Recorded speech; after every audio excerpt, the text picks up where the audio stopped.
Hello everyone, स्वागत है आप सभी का हमारे यूट्यूब चैनल पर। कैसे हैं आप सभी लोग? उम्मीद है आप सभी लोग अच्छे होंगे और आप सभी की पढ़ाई अच्छे से चल रही होगी। हम बात करने वाले हैं जो अभी एग्जाम होने वाले हैं आपके नॉन टीचिंग पोस्ट के लिए। आपका पीजीआई चंडीगढ़ एग्जाम की डेट आउट हो चुकी है एंड आपका केजीएमयू एग्जाम जो होने वाला है उसकी भी डेट आउट हो चुकी है। बहुत सारी पैरामेडिकल की वैकेंसीज हैं, काफी एस्पायरेंट ने फॉर्म फिल किया होगा और इसकी तैयारी कर रहे होंगे। नवंबर में दोनों का एग्जाम होने वाला है, एक 14 नवंबर को है, एक 20 नवंबर को है। पीजीआई चंडीगढ़ का 20 नवंबर को है, एक केजीएमयू का आपका 14 नवंबर को है। तो ये एग्जाम डेट आपकी आउट हो चुकी है और आपके पास सिर्फ और सिर्फ एक महीने का टाइम है। आपके पास सिर्फ और सिर्फ अक्टूबर का टाइम है और अक्टूबर में भी काफी सारा आपको डिस्टर्बेंस मिल जाएगा क्योंकि अक्टूबर में है दिवाली। तो दिवाली की वजह से पढ़ाई काफी डिस्टर्बेंस भी होगी।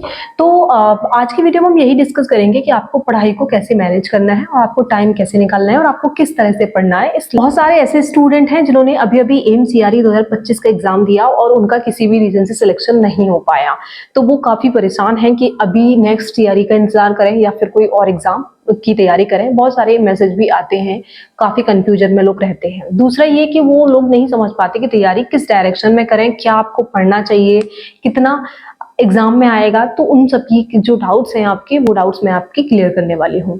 तो सबसे पहली बात ये कि एमसीआरई 2025 का जो एग्जाम हुआ, जो कि 3 साल से कंटिन्यू वैकेंसीज आ रही हैं, तो 26 का भी इसका नोटिफिकेशन आएगा और ये आपका 26 में ही आएगा, मतलब जैन में या फेब में आएगा या फिर हो सकता है दिसंबर में भी आ जाए। तो आप उस वैकेंसी का इंतजार भी करो। उससे पहले जो आपके पास ऑप्शन है, लाइक अगर आपने पीजीआई चंडीगढ़ का फॉर्म फिल किया है या फिर आपने केजीएमयू का फॉर्म फिल किया है या फिर आपने आरआरबी का किया है या फिर बिहार का भी निकला हुआ था जो कॉन्ट्रेक्चुअल पोस्ट पे था, तो काफी एग्जाम्स निकले हुए हैं, आप उनकी तैयारी करो। डीएमईआर का भी जिन्होंने भर रखा था, तो काफी सारे एग्जाम्स हैं जो आपके पास अभी भी ऑप्शन है कि आप उनकी तैयारी अच्छे से करेंगे तो आपको वहां नहीं तो यहाँ पर सिलेक्शन हो जाएगा।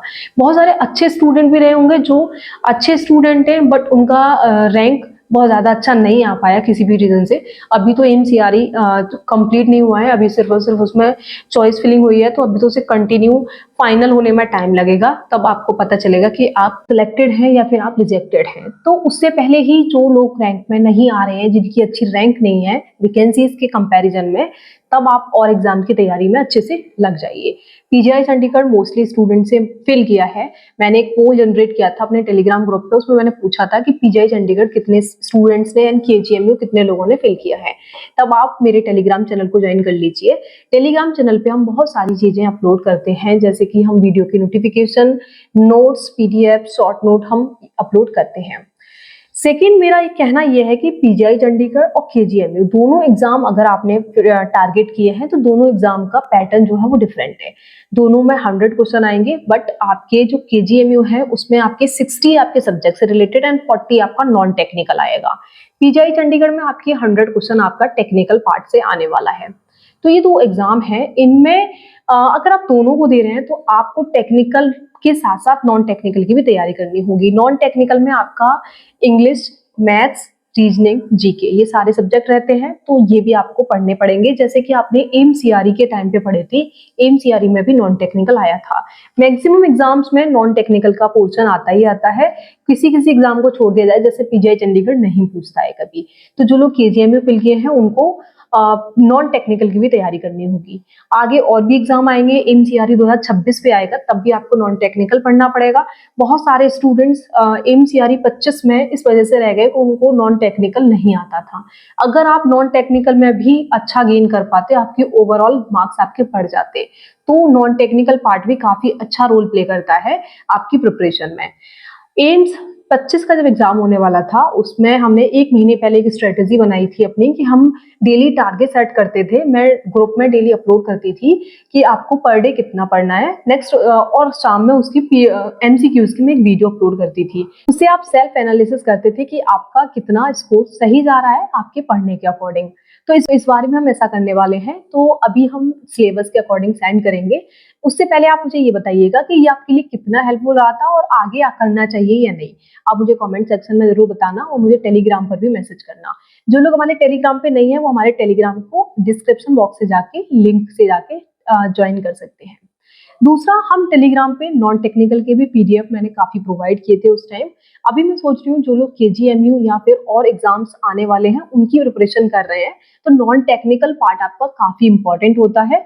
उसमें मैथ्स, रीजनिंग, हिंदी, इंग्लिश जो भी पूछा जाता है, जो भी जिस एग्ज़ाम में आ रहा है उसके अकॉर्डिंग हम वहाँ पे अपनी प्रिपरेशन करना स्टार्ट करेंगे।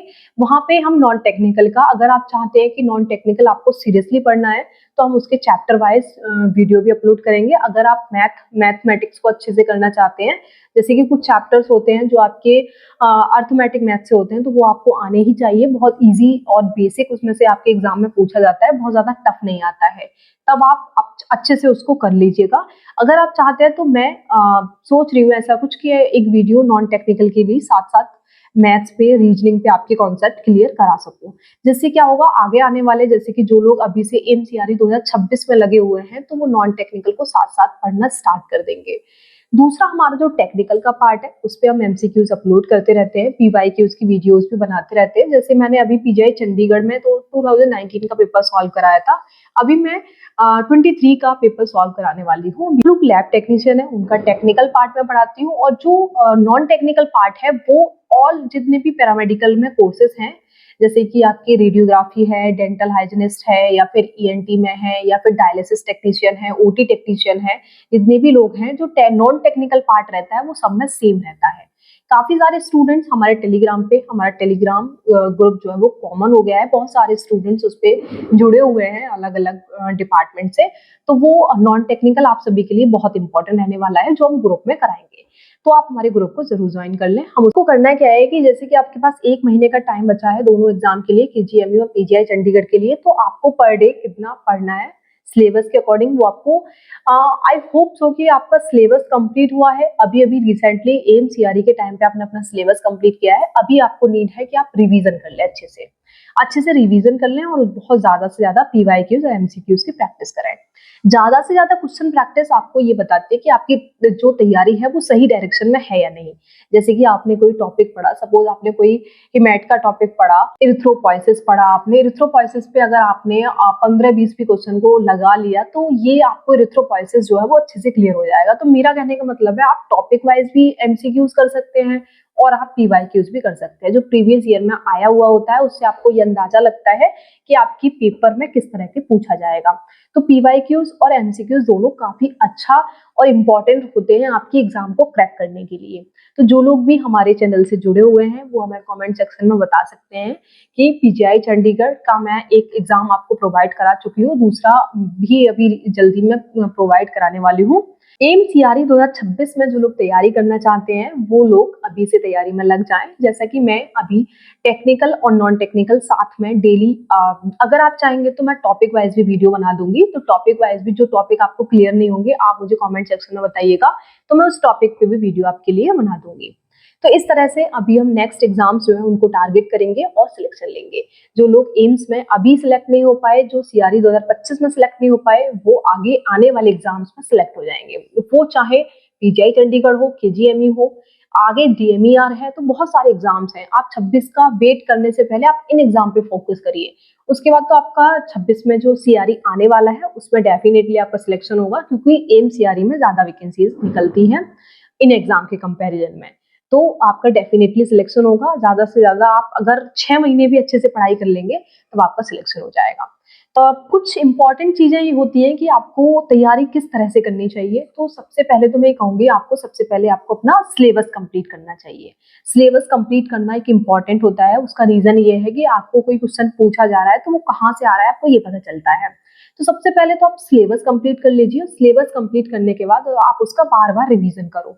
जो चीजें इंपॉर्टेंट हैं और आपको याद नहीं हो रही हैं, आप उनको शॉर्ट नोट की फॉर्म में अलग से रख लो, लिख के रख लो, और अगर चाहो तो आप जहाँ पढ़ते हैं वहां आप उसको चिपका दो दीवार पे। उससे क्या होगा कि आप वहां उसे बार बार पढ़ेंगे, देखेंगे, तो आपको बार बार रिवीजन होता रहेगा। दूसरा, आपको क्वेश्चन की प्रैक्टिस ज्यादा से ज्यादा करनी है। तो सबसे पहले आपको करना है, जो लोग फ्रेशर्स हैं, जिन लोगों ने अभी सिलेबस कंप्लीट नहीं किया है, तो सबसे पहले तो आप अपना सिलेबस कंप्लीट करो, देन आप एमसीक्यूज या पीवाईक्यूज की प्रैक्टिस करो। जो लोग एमसीआरई में अभी पूरा सिलेबस कर चुके हैं वो आप सबसे ज्यादा रिविजन करो और शॉर्ट नोट बना के अपना ज्यादा से ज्यादा प्रैक्टिस करो, और आप अपनी एमसीक्यू पीवाईक्यूज की प्रैक्टिस करो। तो ये सारी चीज़ें हैं जो कि इम्पोर्टेंट पॉइंट होते हैं आपको पढ़ाई करने के लिए। दूसरा एक और चीज़ होती है कि कोई एग्ज़ाम होता है और वो अगर हो जाता है उसके बाद से अगर सिलेक्शन नहीं होता है तो बच्चे बिल्कुल पढ़ना बंद कर देते हैं। ऐसा आपको नहीं करना है। आप थोड़ा-थोड़ा टाइम निकाल के डेली पढ़ा करिए, जिससे क्या होगा कि आगे आने वाले एग्ज़ाम्स में आप अपनी चीज़ें आपको रिकॉल रहेंगी, आप अच्छे से कर पाएँगे। होता ये है कि अगर आपका कोई जैन में पेपर हुआ, उसका रिज़ल्ट आया, आप उसमें सिलेक्ट नहीं हुए, उसके बाद कोई नेक्स्ट 2-4 महीने बाद कोई एग्ज़ाम आ रहा है, आप उसमें फिर जब जैसे एग्ज़ाम की डेट आ जाएगी, आप पढ़ना स्टार्ट करेंगे। तो ये भी एक फेलियर का रीज़न होता है कि आप पढ़ाई को बीच में छोड़ देते हैं, जिससे क्या होता है कि आपका रिदम खराब हो जाता है और आपकी चीज़ें फिसल जाती हैं, जो आपने उस टाइम रिवाइज़ की होती हैं। इसीलिए मेरा कहने का मतलब यही है कि आप थोड़ा भी टाइम निकाल के डेली रिवीजन ज़रूर करा करिए, सिलेक्शन एक दिन ज़रूर हो जाएगा। वीडियो अगर हेल्पफुल रही हो तो अपने दोस्तों के साथ शेयर करो। जो लोग हमारे चैनल पे नए हैं वो हमारे चैनल को सब्सक्राइब करो और इम्पोर्टेंट इन्फॉर्मेशंस के लिए आप हमारे टेलीग्राम चैनल को ज्वाइन कर लो। और शॉर्ट वीडियो के फॉर्म में हम डेली एक पीवाईक्यू अपलोड करेंगे इंस्टाग्राम पे, तो आप हमारे इंस्टाग्राम चैनल को भी ज्वाइन कर लेना। उसकी लिंक भी डिस्क्रिप्शन बॉक्स में दे दूंगी। Thank you so much.